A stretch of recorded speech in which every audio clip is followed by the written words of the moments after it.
ಯಾವ ರೀತಿಯಲ್ಲಿ ಯುವಕರು ವಿದ್ಯಾರ್ಥಿಗಳು ಧ್ವನಿ ಎತ್ತಿದ್ದಾರೆ ಅಂತ ತಾವು ನೋಡ್ತಾನೆ ಇದ್ದೀರಾ. ನಿಮಗೆ ನಾನು ಪ್ರತ್ಯೇಕವಾಗಿ ಏನು ಹೇಳಬೇಕಾಗಿಲ್ಲ. ಎಲ್ಲ ಕಡೆನೂ ಯುವಕರ ಶಕ್ತಿ, ವಿದ್ಯಾರ್ಥಿಗಳ ಶಕ್ತಿ ಏನಂತ ಎಲ್ಲರಿಗೂ ಗೊತ್ತೇ ಇದೆ. ಇವರು ಏಕಾಏಕಿ ಪ್ರತಿಭಟನೆ ಮಾಡ್ತಿರೋರನ್ನ ಎತ್ಕೊಂಡೋಗಿ ವಿದ್ಯಾರ್ಥಿಗಳನ್ನ ಶಕ್ತಿ ಏನಿದೆ, ಆಳ ಏನಿದೆ ಅಂತ ತಿಳ್ಕೊಳ್ಳೋ ಒಂದು ಪ್ರಯತ್ನ ಕೇಂದ್ರ ಸರ್ಕಾರ ಮಾಡ್ತಾಯಿದ್ದಾರೆ. ಅದನ್ನು ಶಕ್ತಿ ಹೆಂಗಿರುತ್ತೆ ಅಂತ ವಿದ್ಯಾರ್ಥಿಗಳು ಪರಿಚಯ ಮಾಡಿಕೊಡ್ತಾ ಇದ್ದಾರೆ.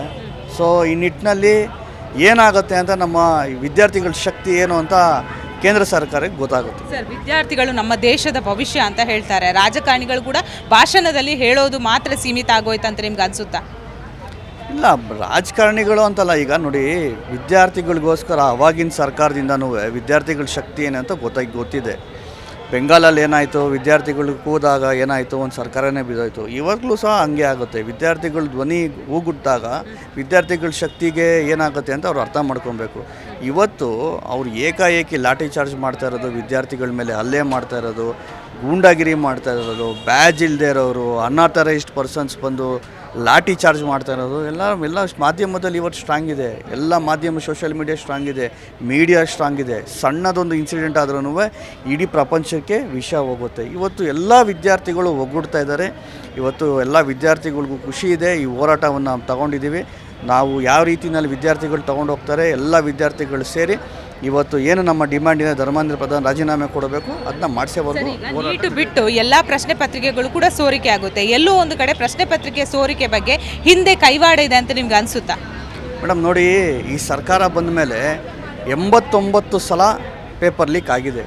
ಇದು ಮೊದಲೇ ಬಾರಿ ಪೇಪರ್ ಲೀಕ್ ಆಗ್ತಾಯಿಲ್ಲ. ಹೋದ ವರ್ಷವೂ ಸಹ 2 ಬಾರಿ ಪೇಪರ್ ಲೀಕ್ ಆಗಿದೆ. ಆದರೂ ಸಹ ಇವರು ಆರ್ಮಿನ ಕರೆಸ್ಕೊಂಡು, ಆರ್ಮಿ ಜೊತೆಗೆ ಇವರು ಟೈ ಅಪ್ ಮಾಡಿಕೊಂಡು ಇವತ್ತು ಪ್ರಶ್ನೆ ಪತ್ರಿಕೆಯನ್ನು ಹಂಚ್ತಾ ಇದ್ದಾರೆ. ಇವತ್ತು ಅರ್ಥ ಮಾಡ್ಕೊಳ್ಳಿ ಯಾವ ಮಟ್ಟಕ್ಕಿದೆ ಅಂತ. ನಾನು ಹೇಳ್ತಾ ಇರೋದೇನು ಅಂತಂದರೆ, ಇವರು ಎಲ್ಲ ಮಾರಾಟ ಮಾಡಿಬಿಟ್ಟಿದ್ದಾರೆ.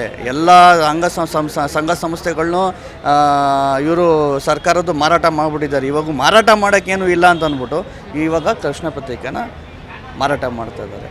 ಹಾಗಾಗಿ ವಿದ್ಯಾರ್ಥಿಗಳು ಎಚ್ಚೆತ್ಕೊಬೇಕು. ಇವರು ಗುಂಡಿನ ಒಂದು ಕಡೆ ಕಳ್ತನ ಮಾಡ್ತಾರೆ, ಒಂದು ಕಡೆ ಪ್ರಶ್ನೆ ಪತ್ರಿಕೆನ ಸೋರಿಕೆ ಮಾಡ್ತಾರೆ, ಇನ್ನೊಂದು ಕಡೆ ಹಿಂದೂ ಮುಸ್ಲಿಂ ಮಾಡ್ತಾರೆ, ಇನ್ನೊಂದು ಕಡೆ ಪಾಕಿಸ್ತಾನ ಬಾಂಗ್ಲಾದೇಶ್ ಮಾಡ್ತಾರೆ. ಈ ಥರ ಡಿವೈಡ್ ಮಾಡೋದಕ್ಕೆ ಇವರು ಪ್ರಯತ್ನ ಮಾಡ್ತಾಯಿದ್ದಾರೆ. ಈ ಸಲ ಅವರು ಯಾವುದೇ ಕಾರಣಕ್ಕೂ ಡಿವೈಡ್ ಮಾಡೋಕ್ಕಾಗೋದಿಲ್ಲ. ವಿದ್ಯಾರ್ಥಿಗಳೆಲ್ಲ ಒಂದಾಗಿದ್ದಾರೆ, ಪ್ರತಿಭಟನೆ ಮಾಡ್ತಾರೆ, ಅವ್ರು ರಾಜೀನಾಮೆ ತಗೊಳ್ತಾರೆ. ಕಡೆ ಕೂಗು ಕೇಳಿ ಬರ್ತಾ ಇದೆ, ಸೆಂಟ್ರಲ್ ಗೌರ್ಮೆಂಟ್ನ ಟಾರ್ಗೆಟ್ ಮಾಡಿದ್ದಾರೆ ವಿದ್ಯಾರ್ಥಿಗಳನ್ನ ಇಟ್ಕೊಡಂತ. ಏನು ಉತ್ತರ ಕೊಡ್ತೀರಾ? ಟಾರ್ಗೆಟ್ ಅವರೇ ಆಗಿರೋದು, ಅವ್ರನ್ನ ಅವರೇ ಟಾರ್ಗೆಟ್ ಮಾಡ್ಕೊಂಡಿರೋದು. ಇವತ್ತು ಪ್ರಶ್ನೆ ಪತ್ರಿಕೆ ಲೀಕ್ ಆದಾಗ ನೀವು ಯಾವುದೇ ಇತಿಹಾಸ ತೊಗೊಂಡು ನೋಡಿ, ಯಾರಾದ ಒಂದು ವೈಫಲ್ಯತೆಯನ್ನು ಕಂಡಾಗ ಅವ್ರು ಇಮಿಡಿಯೇಟಾಗಿ ಅವರೇ ನೈತಿಕ ಜವಾಬ್ದಾರಿಯನ್ನು ಹೊತ್ತು ರಾಜೀನಾಮೆ ಕೊಟ್ಟು ಹೋಗ್ತಾರೆ. ಅವರು ಸಹ ರಾಜೀನಾಮೆ ಕೊಟ್ಟು ಹೋಗಿದ್ದರೆ ನೈತಿಕ ಹೊಣೆಗಾರಿಕೆ ತಗೊಂಡು ಇವತ್ತು ಯಾರು ಕೂಡ ಏನು ಬೀದಿಗೆ ಬರೋವಂಥ ಒಂದು ಪರಿಸ್ಥಿತಿ ಇರ್ತಾ ಇಲ್ಲ. ಇವತ್ತು BJP ಸರ್ಕಾರ, ನರೇಂದ್ರ ಮೋದಿ ಅವರು ಉದ್ಘಾಟನೆ ಏನು ಅಂತಂತಂದರೆ, ನಾವು ಏನೇ ಮಾಡಿದ್ರೂ ನಡೆಯುತ್ತೆ, ಯಾರು ನಮ್ಮನ್ನು ಕೇಳೋರಿಲ್ಲ, ನಮ್ಮದೇ ರಾಜ್ಯ ಅನ್ನೋ ಒಂದು ಧೋರಣೆ ಏನು ಮಾಡ್ತಾಯಿದ್ದಾರೆ. ಅದ್ರ ವಿರುದ್ಧ ಪ್ರತಿಭಟನೆ ಆಗ್ತಾಯಿದೆ, ವಿದ್ಯಾರ್ಥಿಗಳು ಆಕ್ರೋಶ ಮಾಡ್ತಾಯಿದ್ದಾರೆ.